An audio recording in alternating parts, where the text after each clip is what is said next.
People often say kindness costs nothing, but for LaToya Jackson, it seemed to cost her everything. At least that's what she thought. On a quiet night in Raleigh, North Carolina, a hard-working single mother broke the rules for a late customer in a baseball cap. She didn't know it was Karoline Leavitt. She didn't know she was being watched. And she certainly didn't know that getting fired the next morning would be the best thing that ever happened to her. Sometimes, the biggest dreams come true when you least expect them. Sometimes, losing a job isn't the end of the story. It's just the beginning. This is the story of how a waitress chose kindness over rules, and in doing so, changed not just her life, but an entire community. Before we dive in, comment where you're watching from and don't forget to subscribe so you never miss a new story. LaToya Jackson's feet ached as she refilled the sugar jars at Annie's kitchen. The wall clock ticked closer to closing time. Just 15 minutes left. After 10 hours of darting between tables, her muscles screamed for rest. But stopping wasn't an option, not when Jada was counting on her. "Mom, can I go to the summer media camp?" Jada had asked that morning, her big brown eyes shining with excitement. "My teacher says I've got a real knack for it. That camp cost $500, 2 more weeks of double shifts." But every time Jada talked about becoming a journalist or spokesperson, her whole face lit up, and that made it all worth it. The door chime, snapped LaToya out of her thoughts. She turned to let the late-night visitor know they were closing, but the words caught in her throat. A woman in a baseball cap and dark jacket stepped inside, ducking slightly. Despite the attempt to blend in, her tall, slender frame stood out. Henry, the manager, was strict about the no service after 11:30 rule. "Kitchen closes early. No exceptions," he always said. But something about the woman's weary eyes made LaToya pause. She looked like she'd had a long day, just like LaToya. "Come on in," LaToya called, grabbing a menu. "Order quick, though. The kitchen's about to shut down." The woman smiled, her eyes flickering with warmth. "Thank you," she said softly. "I just need a quiet place to eat." LaToya led her to a corner booth away from the windows. The woman kept her head low, as if avoiding attention. Probably some media type, LaToya thought. Raleigh saw plenty of celebrities, especially during political events. "What'll you have?" she asked, pulling out her notepad. "Black coffee," the woman replied, "and whatever you recommend for dinner." "The fried chicken and waffles here are famous," LaToya said with a smile. "My daughter says they're the best in Raleigh, though she might be biased since I work here." The woman chuckled, a warm, familiar sound LaToya couldn't quite place. "Sounds perfect. You have a daughter?" "Just one. Jada. 8. Taller than half her class already," LaToya said proudly. "She's obsessed with media, dreams of being on air or working somewhere big one day." "That's a beautiful dream," the woman said, nodding. Her cap shifted slightly, and under the fluorescent lights, LaToya caught a glimpse of her face. Her heart skipped, recognition hit, but she kept her expression neutral, pretended not to notice. "I'll get that order in," she said smoothly, heading to the kitchen. Through the service window, she saw Annie, the cook, starting to clean up. "One last order tonight. Special customer," LaToya said. Annie grumbled but fired up the waffle iron. In all their years working together, she had never refused an order LaToya vouched for. While waiting, LaToya wiped tables and counted her tips. $83 so far. Not bad. It would go toward Jada's camp, along with her morning shift earnings from the coffee shop across the street. The woman sat quietly, sipping her coffee, gazing out at the empty street. Despite her low profile, she radiated a calm presence. Not like other celebrities LaToya had served, some of whom were outright rude. This one was different. When the food was ready, LaToya brought it out with extra napkins and a bottle of hot sauce. "Here you go, the best fried chicken and waffles in Raleigh." The woman looked up, smiling. "Thank you, LaToya." She hesitated, reading the name on the tag. "You didn't have to serve me this late. I know it's past closing." LaToya shrugged. "Everyone deserves a good meal and some peace, no matter the time. My mom taught me that." The woman nodded, thoughtful. Your mom taught you well. Latoya smiled. My daughter's what keeps me going on nights like this. She turned to finish cleaning, but as she glanced at the security camera in the corner, her stomach clenched. Henry reviewed the footage every morning. Would he notice the time, and if he did, what then? Latoya had no regrets about helping someone in need. The woman ate quietly, occasionally letting out small, satisfied hums that made Latoya smile. When she finished, she waved Latoya over. Your daughter's right, she said warmly. This is the best fried chicken and waffles I've ever had. She reached for her wallet, and Latoya instinctively started calculating the bill. But before she could speak, the woman placed several crisp bills on the table. Keep the change, she said, standing. And thank you for your kindness. It's worth more than you know. Latoya watched her leave before hesitantly counting the tip. Her breath hitched. 5 $100 bills. That was enough to cover Jada's media camp and then some. Relief flooded her tired body as she locked up the diner at midnight. Sometimes breaking the rules was worth it, especially when her heart told her it was right. Outside, a sleek black SUV pulled away, its taillights fading into the night. Inside, Karoline Leavitt smiled to herself, already planning her next move. Morning came too soon. Latoya woke up with her legs still sore from the night before, but the memory of that $500 tip made it all feel lighter. Jada, breakfast, sweetie, she called down the cramped apartment hallway. Jada appeared, already dressed in her school uniform, twirling an imaginary microphone. Guess what, Mom? My teacher says I could host the school radio show. Latoya pulled her daughter into a hug. That's amazing. And I've got good news too. Your summer media camp might just happen. Jada's eyes went wide. Really? But yesterday you said, let's just say a kind customer left a generous tip last night. Latoya said with a knowing smile, flipping pancakes with microphone-shaped chocolate chips. Sometimes good things came out of nowhere. The morning passed in a blur. After dropping Jada at school, Latoya headed to Annie's kitchen for her day shift. But before she could step inside, Henry's voice rang out. My office. Now. He stood by his desk, arms crossed, the computer screen behind him replaying last night's security footage. The timestamp glowed at 11:47 p.m. Explain. Henry jabbed a finger at the screen. Latoya swallowed. She just needed a meal. No harm done. Rules are rules, Henry shot back. What if she'd been a robber? Insurance. Doesn't cover after closing. But nothing happened. She was just hungry, Latoya argued. Henry's expression hardened. I warned you. Latoya hesitated. She wasn't going to beg, but she couldn't help it. Her voice cracked as she blurted out, that woman last night was Karoline Leavitt. Henry scoffed. Sure, and I'm the president. He held out his hand. Hand over your apron and name tag. Latoya's fingers trembled as she unpinned her name tag. 8 years. Gone just like that. The weight of reality crashed down. Jada's camp money now needed for rent, groceries, survival. She walked numbly to her car. Then her phone buzzed. An unknown number. Hello? She answered, forcing her voice steady.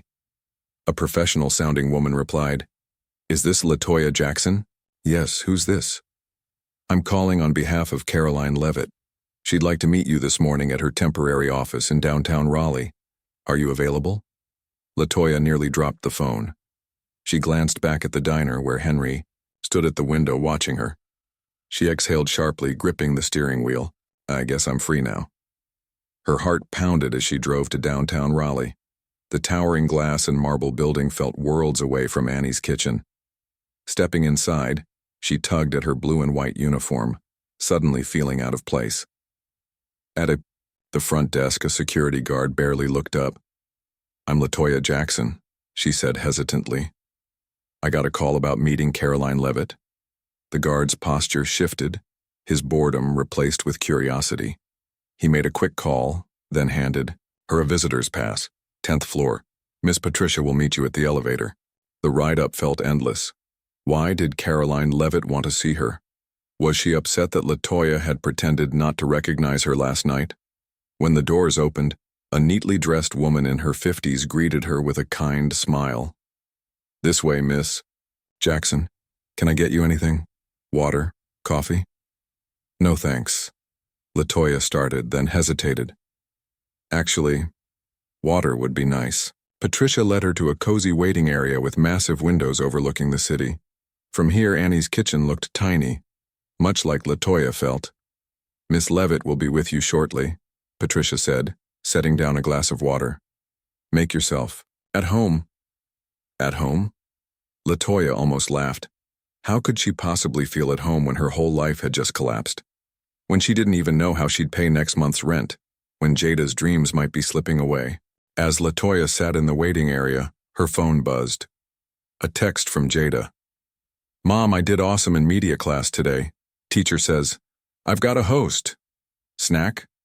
Love you." Tears welled in Latoya's eyes. She took a long sip of water to steady herself. Behind her, the office door opened. "Miss Jackson," a warm yet commanding voice said. Latoya stood and turned to face Karoline Leavitt. In the daylight, she was striking. Her presence filled the room. Yet her eyes remained the same as they had been last night. Sharp, but kind. "Hope you don't mind that I pretended not to recognize you," Latoya said carefully. "You seemed like you wanted peace." Leavitt smiled. "That's exactly what I wanted. And you gave it to me. Just a customer needing a meal and some calm." She gestured for Latoya to sit back down. "But that's not why I asked you here." Latoya frowned. "It's not?" Leavitt sat across from her, leaning forward slightly. "I've been watching Annie's kitchen for a while, specifically you." Shock flashed across Latoya's face. "I'm looking for someone special for a White House initiative," Leavitt continued. "Someone with real compassion, someone who does what's right even when it costs them, someone like you." Latoya blinked. "Me?" Her voice was barely a whisper. "But I just lost my job. I broke the rules." "No," Leavitt said firmly. "You showed kindness to a stranger, knowing it could get you in trouble." She studied Latoya. "That wasn't the first time, was it?" Latoya thought of the late-night customers she'd served, the extra meals she'd quietly slipped to hungry kids, the times she stayed late so elderly patrons could eat in peace. "No," she admitted softly. "That's why I want to offer you a job," Leavitt said. "But first I need to know, why did you help me last night?" "The truth." Latoya met her gaze. "Because you looked tired and hungry. Everyone deserves kindness when they're tired and hungry. I didn't care who was under that cap." Leavitt's smile widened. "That's exactly the answer I was hoping for." She slid a business card across the table. Community Liaison. The words gleamed in gold lettering beneath the White House logo. Latoya stared at it. "I don't understand," she murmured. "I don't have a college degree. I've never worked a big job. I'm just a waitress." Leavitt's expression turned serious. "You're not just anything. You're exactly what we need. Someone who sees people, not titles. Someone who understands hardship but still chooses kindness." She gestured toward the city skyline beyond the window. "I have plenty of high-degree folks. What I need is someone with heart. Someone who understands communities because they live in them every day." A soft knock interrupted them. Patricia entered holding a thick folder. Leavitt handed it to Latoya. "This has everything about the position: salary, benefits, job duties. Look it over before you decide." Latoya opened it, and her breath caught. Salary was double what she made working both of her jobs. "No way," she whispered. Leavitt chuckled. "Oh, but it is. Plus full benefits, health insurance, retirement plans, and media training opportunities for Jada." Jada. Not just summer camp. A real chance. A future. Latoya swallowed hard. "Why me?" Leavitt's expression softened. "Because last night wasn't random. I've been to plenty of places in Raleigh, watching how people act when they think no one's looking. You were the only one who didn't change, no matter who I was. This job wasn't just about running programs. It was about creating opportunities For kids like Jada. For people who just needed someone to believe in them. Her phone buzzed again. Another text from Jada. Mom, I can't wait to tell you about the new presentation my teacher showed us. You picking me up? Latoya smiled, texting back. You bet, sweetie. Wait till you hear about my day. As she started her car, her mind buzzed with ideas. Maybe she could create programs for single moms and their kids. Maybe she could help launch media scholarships for children. The possibilities felt endless, all because she had chosen kindness over rules, because she had seen a hungry person, not, just a late customer, driving to Jada's school. Latoya started to believe. Maybe dreams weren't just for her daughter. Maybe they were for her too. The afternoon sun bathed Raleigh's streets in gold as kids spilled out of the school, clutching books and backpacks.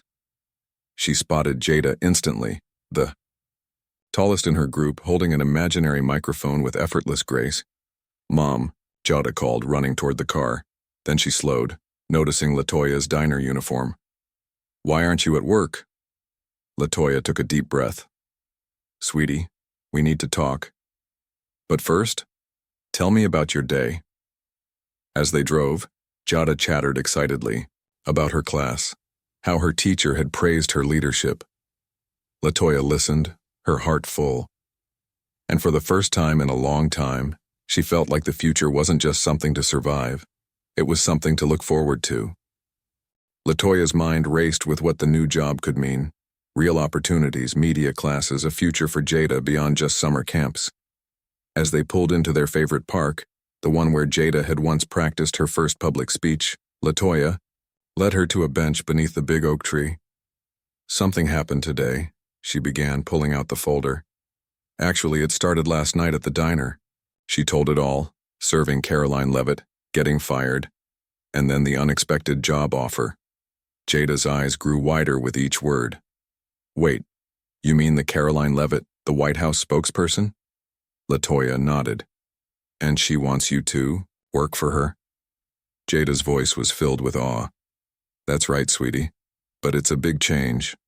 I'd be helping a lot of people, getting them media training, scholarships, things like you've dreamed of. Jada barely let her finish. Better than summer camp? Latoya opened the folder, pointing to the program details. This is year-round, Jada. If I take this job, you could join. Jada grabbed the papers, running her fingers over the photos of kids holding microphones. It's like a dream, Mom, but... She hesitated. What about the diner? Latoya took her daughter's hand. I lost my job this morning. I broke the rules to help someone who needed it, not knowing it was Miss Leavitt. But honestly, I would have done it for anyone. Jada blinked, surprised. Like when you gave Tommy extra food at camp? Latoya frowned. How did you know about that? I see you, Mom. You help people all the time. Jada smiled. Is that why Miss Leavitt picked you? Maybe so. Latoya hugged her daughter tight. But this job is bigger than anything I've ever done. I wouldn't just be serving food, I'd be responsible for real change. What if I'm not up to it? Jada sat up straight and, with a grin, mimicked her mother's voice. You never know what you can do until you try. Latoya laughed, brushing away unexpected tears. Since when did you get so wise? I learned from the best. Jada squeezed her mom's hand. And you're going to be amazing. They sat together, watching the sunset paint the sky pink and orange. Nearby, a group of teens played, their laughter ringing through the air. That could be your program, Jada whispered. For kids who can't afford media classes. Latoya looked at her daughter, pride swelling in her chest. At just 8 years old, Jada already saw this wasn't just an opportunity for them. It was bigger. It was for the community. Her phone buzzed. A text from Patricia. Miss Leavitt wants to know if you've decided. Team meeting tomorrow morning. Latoya glanced at Jada, then at the kids playing in the park. She already knew her answer. Help me. Write something, sweetie? She asked, pulling out her phone. Together they typed, I'd be honored to take the position. Thank you for seeing something in me that I didn't see in myself. The reply came instantly. Welcome to the team. 9 a.m. tomorrow. Bring your daughter. There's someone I want her to meet. Who do you think it is? Jada asked, bouncing with excitement. I don't know, Latoya admitted, recalling Leavitt's words. But I feel like this is the start of something big. As they headed to the car, a cool breeze swept through the park, just like the night before at Annie's kitchen, when a stranger in a baseball cap had changed their lives forever. Mom? Jada said as they pulled away. I'm proud of you, Latoya. Gripped the steering wheel, her heart full. I'm proud of both of us, sweetie, she said. We're doing this together. What they didn't know was that back at the office, Karoline Leavitt was still working. Her desk was covered with files. Single mothers in Raleigh, kids needing chances, lives waiting to change. On top of the pile was a photo of Latoya serving food at a homeless camp, exhaustion in her eyes but still smiling. Beside it was a letter from Tommy's mom, thanking Latoya for helping her get back on her feet. Leavitt smiled, jotting down a final note.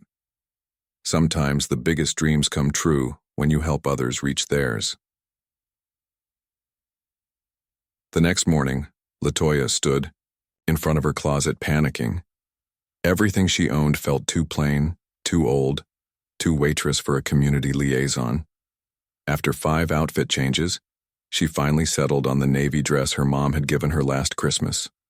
Mom, we're late, Jada called from the living room. She'd been ready since dawn, wearing a media t-shirt and the new sneakers she had saved up for. Coming, sweetie. Latoya took one last glance in the mirror, her nerves battling with excitement. You've got this, she whispered to her reflection. They arrived at the downtown office building 20 minutes early. As they stepped inside, the security guard from the day before smiled in recognition. Good morning, Miss Jackson, he said, handing them both visitor passes. Up on the 10th floor, Patricia greeted them warmly. And this must be Jada. We've heard a lot about you, Jada beamed. Is it true I get to meet someone special today? Patricia winked. Very special. But first your mom has an important meeting. Would you like to wait in the rec room? We've got media simulation gear. Jada's eyes lit up, but she looked to Latoya for permission. Of course, sweetie. Latoya gave her hand a squeeze. Have fun, I'll come get you when I'm done. Patricia led Latoya into a large conference room where several well-dressed people sat around a long table. At the head, Karoline Leavitt stood, smiling as Latoya entered. Everyone, Leavitt said. This is Latoya Jackson, our new community liaison. Latoya's breath caught as she scanned the room. Among the suits were familiar faces. Tommy's mom from the homeless camp, Mrs. Lewis from Annie's kitchen, even Miss Harper from Jada's school. We've been watching you for months, Leavitt explained, noting her surprise. Not just me, the community team. We asked regular people, neighbors, families you've helped what they think of you. Mrs. Lewis spoke first, her elderly voice firm. I told them how you stayed late every Tuesday to listen to me talk about my late husband, even after your shift, Tommy's mom added, and how you helped me fill out job applications after hours. Miss Harper nodded. I told them how you volunteer to clean up after school media sessions even when Jada isn't in them. Tears welled in Latoya's eyes. I didn't know anyone noticed. Leavitt's voice was warm. That's exactly why you're perfect. For this, you do good when you think no one sees. That's real character. She slid a document across the table. This is the official contract. Salary as discussed, plus a few perks. College scholarship for Jada when she's ready. Health insurance starting immediately and a signing bonus to help you settle in. Latoya stared at the numbers. Enough to move to a better apartment, buy a reliable car, start a savings account for Jada's future. She swallowed hard. I don't know what to say. Mrs. Lewis patted her hand with a knowing smile. Say yes. Who's the mentor? Latoya asked, her curiosity piqued. Leavitt grinned. Remember I said someone special for Jada? While you're here, she's getting one-on-one coaching from Kelly Simmons. Latoya's jaw dropped. Kelly Simmons? The Kelly Simmons? The national journalist? Who better to mentor our first community media program student? Jada's got talent. Now she'll get the training to match. As Leavitt handed Latoya a pen, she felt her hand tremble slightly while signing the contract. She thought of the late nights at the diner, the extra meals quietly given to hungry kids, the small kindnesses she'd once believed went unnoticed. "When do I start?" she asked. Leavitt shook her hand. "You already have. Your first assignment is downstairs. Learning. From one of the best in media." As they stepped into the elevator, Leavitt's voice softened. "When I was growing up, someone gave my family a chance when we needed it most. Sometimes all it takes is one person to believe in you. You've been that for so many, Latoya. Now it's your turn to be believed in." The doors slid open to the sound of a microphone and Jada's joyful voice. She was practicing with Kelly Simmons, her face glowing with excitement. Latoya watched, pride swelling in her chest as her daughter nailed a segment perfectly. Jada caught sight of her mom and beamed. "Did you see that?" "I did, sweetie," Latoya said, holding back tears. She thought about the other kids out there, their dreams waiting for a chance. And for the first time in a long time, she truly believed this was just the beginning. 3 months passed like a news segment in Fast Forward. Latoya had thrown herself into her new role at the White House Community Program with the same dedication she once gave to Annie's Kitchen. But instead of serving meals, she was serving dreams, helping kids step into media classes instead of onto street corners. Each morning, she walked into an office of her own, complete with a window overlooking the city. The walls were already lined with thank you letters from families she'd helped and photos of kids thriving in new classrooms. Jada flourished too. Training with Kelly Simmons twice a week had sharpened her skills. She'd grown taller, her hosting voice now so confident that even Miss Harper was left stunned. But more than that, Jada had started mentoring younger kids in the program. "Like you taught me," she said when Latoya asked why she spent so much time with the little ones. "Everyone deserves a shot." Today, Latoya sat at her desk, reviewing scholarship applications. They had funding for 20 kids, but over 200 had applied. "How do I choose?" she muttered, spreading the papers across her desk. Each story tugged at her heart. Single parents working multiple jobs, families displaced by fires, kids using borrowed equipment just to practice. She was so engrossed she almost missed the email notification on her screen. Subject: urgent, financial. Audit. Her heart skipped. She clicked it open. Numbers didn't add up. Large sums had moved between accounts with no clear records. This could destroy the program. Latoya's hand shook as she opened the attached spreadsheet. Hundreds of thousands of dollars, gone, reappeared, shifted around without explanation. Her office suddenly felt too small, the air too thin. Jada. The other kids, their futures. The right thing was obvious, reported immediately. But if this got out, if the program collapsed, would Jada lose her opportunity? No, she couldn't think that way. Taking a deep breath, she picked up the phone and dialed Leavitt's private line. "Miss Leavitt, we need to talk. It's about the program's finances. Come to my office." Minutes later, Latoya stood before Leavitt's desk, hands clenched at her sides. "There are major inconsistencies in the financial records," she said. "I had to tell you right away." Leavitt studied her, face unreadable. "Even if this jeopardizes everything," Latoya continued, "the scholarships, the kids' opportunities, Jada's future, that's why I had to speak up.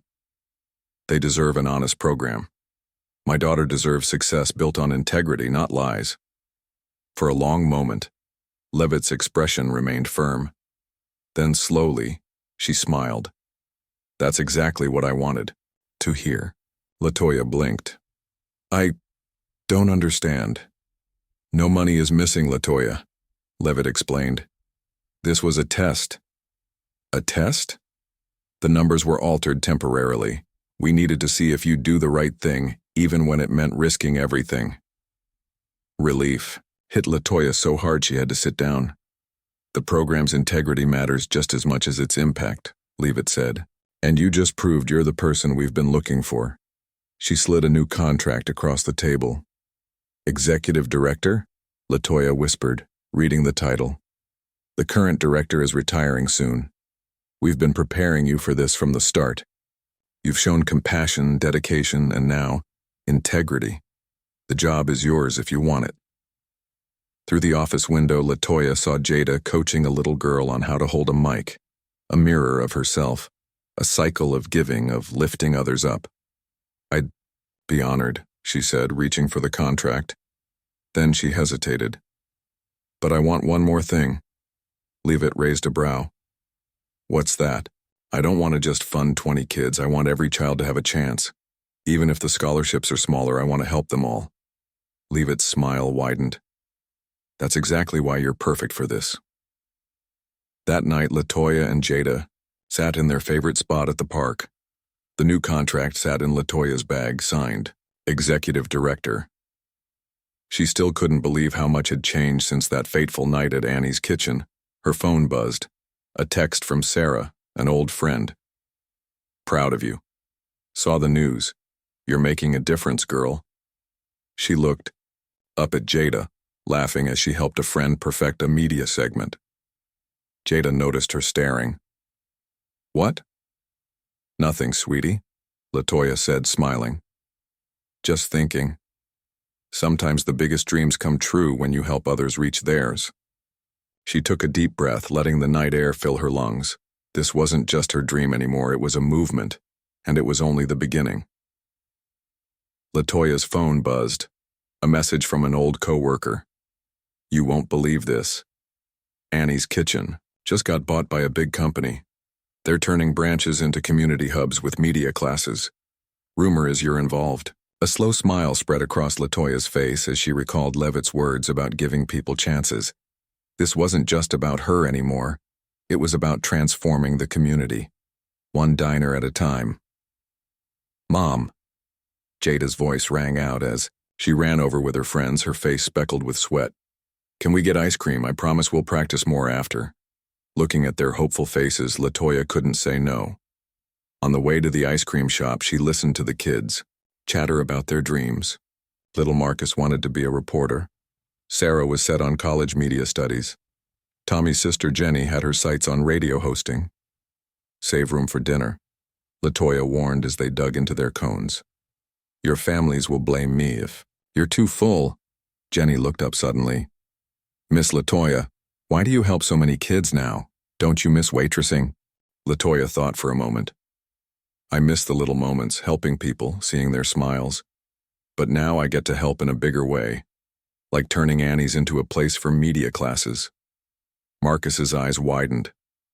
How'd you know about that?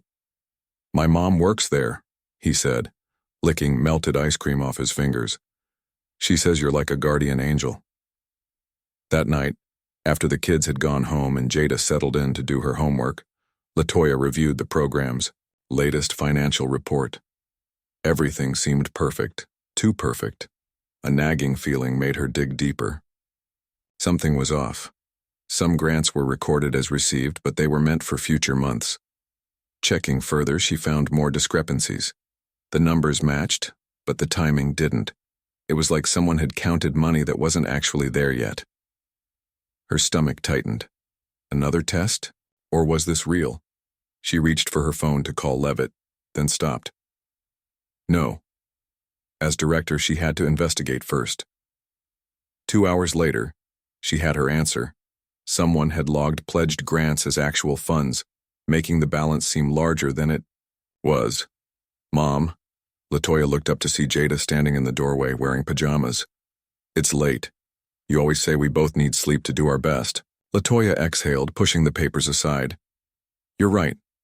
She pulled Jada close. I just had to finish something important. Remember when you said I taught you to help others? Yeah, Jada said sleepily. Sometimes helping means doing the hard thing. Exactly. Like when I reported the money issue even though I was scared? Latoya smiled. Just like that. Jada hugged her tight. You'll fix this. You always fix everything. The next morning, Latoya walked into the program office early, holding a full report. The receptionist looked surprised. Miss Leavitt isn't here yet. That's okay. I need to meet with the whole leadership team." An hour later, Latoya stood at the front of the conference room, hands slightly shaking as she handed out the report, but her voice was strong. "I found a serious issue in the financials," she said. "We're counting money we don't have, yet making our balance look better than it is. If we don't fix this now, we could lose everything." The room went silent. Leavitt leaned back in her chair, her expression unreadable. "I know no one wants to hear this," Latoya pressed on, "but those kids out there deserve the truth. Real dreams need real money, not promises." She took a deep breath. "I'd rather lose my job than stay quiet and let them down." The silence stretched. Then suddenly, Leavitt burst into laughter. Latoya blinked, startled. "You're something else, Latoya Jackson," Leavitt said, standing. "You just passed a real test. One we didn't plan." "What do you mean?" Latoya asked, glancing around at the smiling faces in the room. Leavitt walked to the window and motioned for her to look. Below, kids were arriving for morning classes, some clutching new microphones from the program. "That girl in blue," Leavitt said, pointing to a student, practicing a speech. "She's Henry's daughter." Latoya's breath caught. "Henry, my old manager?" Leavitt nodded. "When we bought the Annie's chain, we learned why he was so strict. He was saving for her media education. He did everything to give her a shot, just like you stretched meals at the diner to help the hungry." The realization hit Latoya hard. "So when I reported this, you proved that, even with good intentions, you'd still stand up for what's right," Leavitt said, smiling. "That's not something we can teach. That's who you are." Just then, the meeting room door swung open. Patricia walked in, followed by Jada and Kelly Simmons. "Sorry to interrupt," Kelly said, "but someone has good news." Jada practically bounced on her feet. "Mom, I got picked for the National Youth Media Team. Miss Kelly says I might be the youngest member ever." Latoya's heart swelled as she hugged her daughter. "I'm so proud of you, sweetie." "That's not all," Kelly added. "Tell her the rest." Jada grinned. "I told them I'd only join if my friends got a chance too, like Jenny, Marcus, and everyone. They need opportunities, just like you always say." Leavitt cleared her throat. "That's also why we're meeting today, Latoya. We want to take the program nationwide.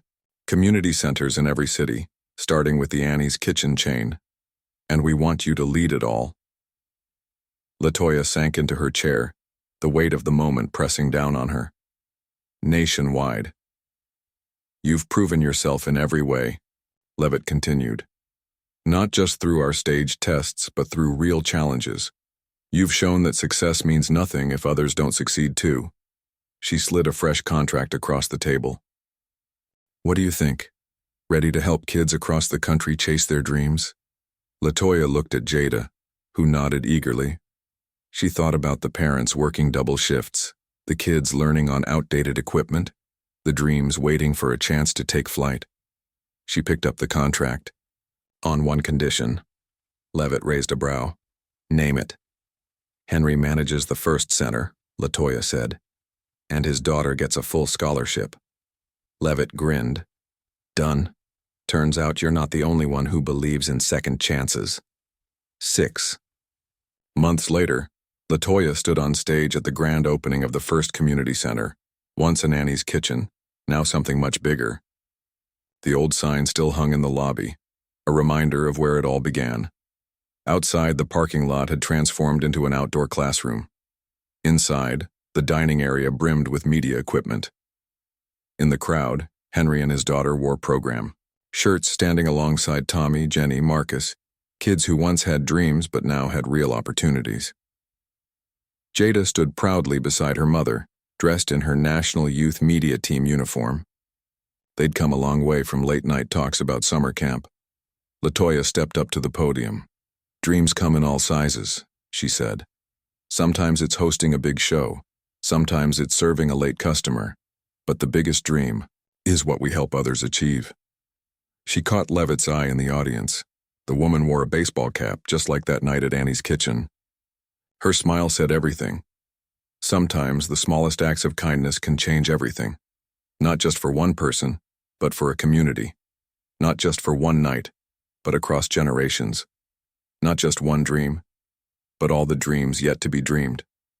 Because, in the end, it had never been about tests. It was just life, every single day, offering a choice between the easy thing and the right thing. And Latoya? She always chose the right thing, with an open heart, and a hand ready to help. That's the real win, the real dream, the real game. And this? Just the beginning.